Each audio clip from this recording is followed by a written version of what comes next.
Okay, I'm back. Let's do this. Last Marvel of my week, Avengers Academy number 4. I've been enjoying Avengers Academy so far. This has been one of my favorite Avengers titles. Well, come to think of it, it's been my my second favorite Avengers title. My first favorite is Avengers Children's Crusade. This is my second favorite because of the character development, because so far I've been liking how they've taken each issue to kind of develop a background for each character so far. This week we have Metal.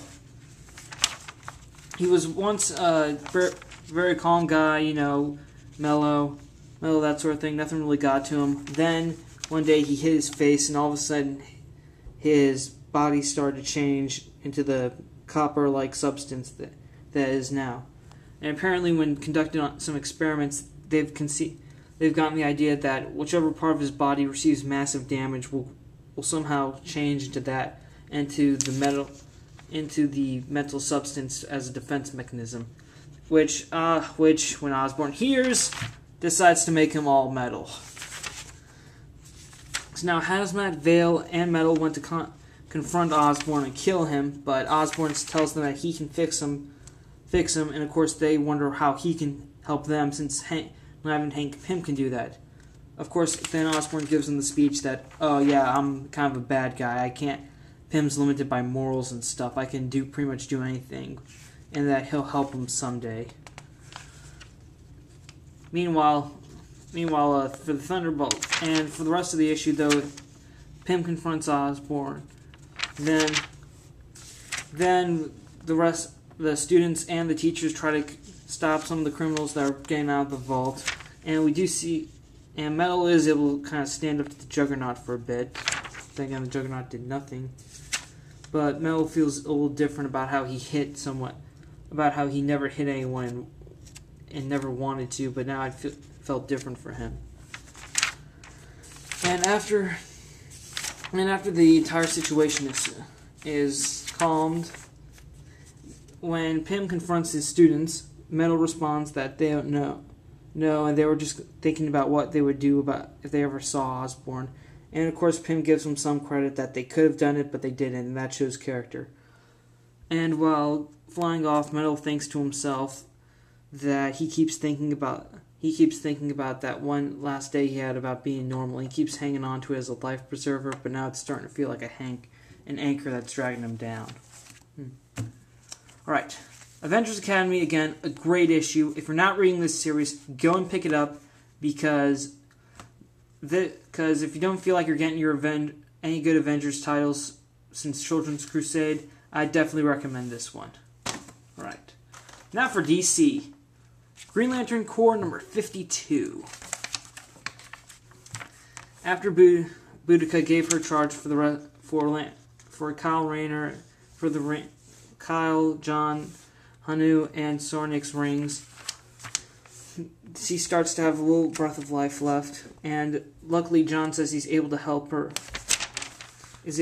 fix it. And meanwhile, back at the ranch, Ganthet is able to successfully remove a power battery from an Alpha Lantern, so which also restores her emotion. No, not her emotions yet, but is still able to live, but without the extra power battery. And of course, then our remaining Green Lanterns lead the cavalry of machines, and the cyborg Superman is still able to get control over them. And during the fight, though, Ganthet is able to rebuild Stell, and Cyborg Superman almost looks like he's won, but Kyle and John destroy his body, but he tries to escape into Boudica's body, but unfortunately, Boudica and Hank Henshaw have a meeting of the mind, so to speak. And now, after that, and apparently the Cyborg Superman is gone, and Boudica has her emotions restored, which gives Ganthet an idea. So now, when back on Oa, Ganthet has pretty much restored all the emotions back to the Alpha Lanterns, and the Guardians can congratulate them on their success, and they promote Ganthet and Boudica to the Honor Guard. So, yay, happy ending. Promotions rock. The story arc was okay, I guess. Was a little above average for me since they did get rid of the cyborg Superman, but it seemed like a weird shift for the character since he was originally Superman's enemy and now becomes an enemy of the Green Lantern Corps. Just seems weird. I don't have anything else to say about this except, well, now the Alpha Lanterns have their humanity restored, so that'll be good for them. And, Green Lantern Corps 52, good issue. Legion of Superheroes number 5. All I have to point out interesting for this issue is that Earthman is starting to develop a little more, is starting to become more of a Legionnaire than the character he once was. Also the little Owen Diogen has shown up to Naltar and offers Professor Lee from the Time Institute way back in issue 1 the Green Lantern ring, but she rejects it. Meanwhile, Legion's fighting off that Earth racist people, and Earthman comes in and he's able to join the fight and decides to help out the Legion. And now, pretty much now, this issue's awesome double-page spread right here, and there are a couple more in the Marvels. Gotta remember to mark those for next time. And now Earthman confronts his former associates and tells them that he's no longer a member of them, and he would rather work with the Legion than work with them, because now Earthman's starting to move towards the Earth is for everyone thing. But of course, the reason why is because he's sleeping with Shadow Lass. What? There's an exciting cliffhanger ending that would make anyone stick around for the next issue as to learn how the hell that happened. Alright, Legion Superheroes number 5 is still pretty good. This title written by Paul Levitz is awesome. And Earthman's character shift, although this character shift does seem a little strange, the progression for Earthman's character shift is kind of a little, I want to say rushed, but it doesn't really seem rushed. I mean, ever since this Legion was brought back, he's been the villain, like the guy who's wanted to take him down, but now he's starting to warm up to them and take their side on stuff. I do like how Levitz is doing this, though. It seems like the pacing for this is kind of on track, though. Maybe a little faster than on track, but it just doesn't seem rushed. Okay, Legion of Superheroes number 5, thumbs up. Moving right along. Flash number 5, the Rogues versus the Renegades. Of course, the only one who doesn't have a rogue counterpart is the Top, and he's talking to Barry Allen about changing the future and everything, about how they still have time to stop the trigger point, which is the breaking of the mirror. While the Rogues are fighting the Renegades, Flash is able to stop Mirror Master from breaking open the mirror, and we get the fight continuing until all of a sudden Captain Boomerang has his vision of the White Lantern of the entity and tells him that he has other things to do, and if he wants to live, he has to throw the boomerang at dawn. And apparently they're in the Brightest Day Forest, well, Star City Forest. And we see Digger's eyes. Apparently, one is white, the other is black, which could explain that that the boomerangs he has are manifestations of the Black Lantern energy and not the white. Just like how Ronnie Raymond Firestorm still has the Black Lantern entity within him.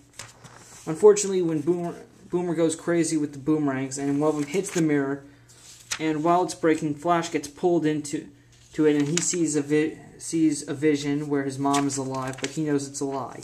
He breaks out. Unfortunately, the Rogues catch him, and he figures it. And now he's figured it out that he's pretty much and now Flash has figured out who killed him, and that apparently it might be Flash has figured out who killed Mirror Master, and that apparently the Top is working against them. So Flash is taken by the Renegades to the future to stand on trial. So now the question is, how is the Flash going to return home in time just to be sure. He doesn't kill. Iris doesn't die from the top. Or Mirror Monarch doesn't die. Who knows? This is still a good issue. Good Brightest Day reference for Captain Boomerang. Still not so sure why the entity wants him to throw a boomerang at Dove, because later the entity did tell Hawk to catch the boomerang, which doesn't make any sense. Like, it's almost as if the entity kind of ran out of ideas for those two to do. Just like, you throw a boomerang and you try to catch it. Just do it. I mean, really, if I was in the entity, I would have told one of them to pick up my dry cleaning and the other to get me some milk. Flash number 5, still fun. This is with the time travel and all. The time travel here, though, is much more controlled than it is in Avengers. Really, it is, because it's not confusing. Because it isn't as confusing as hell. And again, Flash number 5, excellent issue. Definitely pick it up. Okay, that's all I have to say. Spider-Man 1991. Oh no, wait, I do have one more thing to say. Did take a look at my pull list for next week. Apparently, I'm only going to get one comic. That's right, only one. Shocker. And I'm not going to make a video on it, though. I'm not going to make a video about one comic. I still have my blog. I might do a blog entry about it. Maybe not. Maybe I'll just skip the review altogether. Who knows? I am having a holiday that week, so I might just skip it altogether. Or write a blog entry. Yeah, I think I might go with the blog entry since I've been neglecting that. I'll post a link to my blog, and it should be on my channel page. If not, then I'll post one in the description. Alright, Spider-Man 1991 saying see you later, and stay tuned for more vids.